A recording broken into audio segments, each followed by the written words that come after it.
Still confused on how to differentiate liquidity ratios against solvency ratios?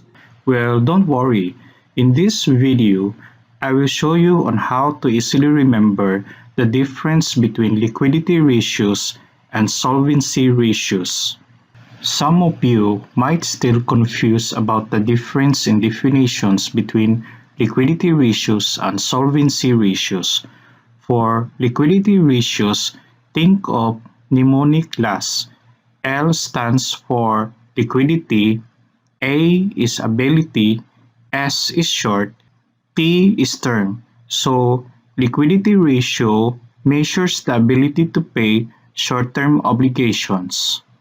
For solvency, we just shuffle the word LAS, which results to the word SOL. S stands for solvency, A ability, L stands for long, and T is term. So, solvency ratio measures the ability to pay long-term obligations. Just remember the mnemonic LAS SOLT. Imagine you're about to cook your favorite meal. Then you realize that you only have the last pinch of salt.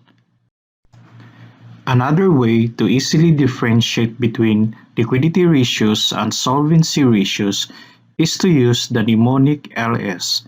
This means liquidity is related to short-term obligations.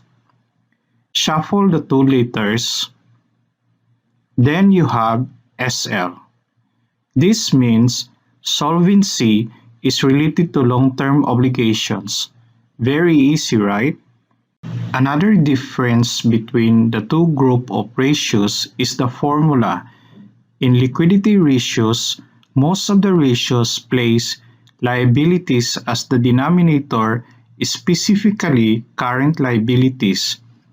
In solvency ratios, most of the ratios place liabilities as the numerator. Take note that I use the word most. This is because some solvency ratios such as interest coverage and fixed charge coverage have formulas that don't use total debt as either numerator or denominator. Take note also that total debt has different definition. Total debt can be interest-bearing short-term and long-term debt. It can include only the long-term debt, while some define it as all the liabilities. So, check the textbook used in classroom. Check also the official formulas used in exams such as CPA, CMA, and CFA. Another difference between the two groups of ratios is the interpretation. In liquidity ratios, a higher ratio is generally better. It indicates greater liquidity. It's the opposite situation with solvency ratios.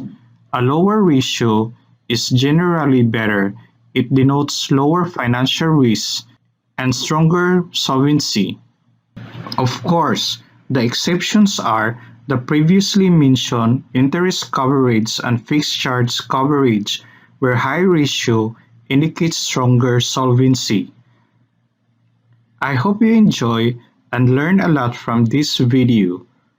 To learn more about financial ratios, click the links on the description below or click the end screens appearing now. Thanks for watching.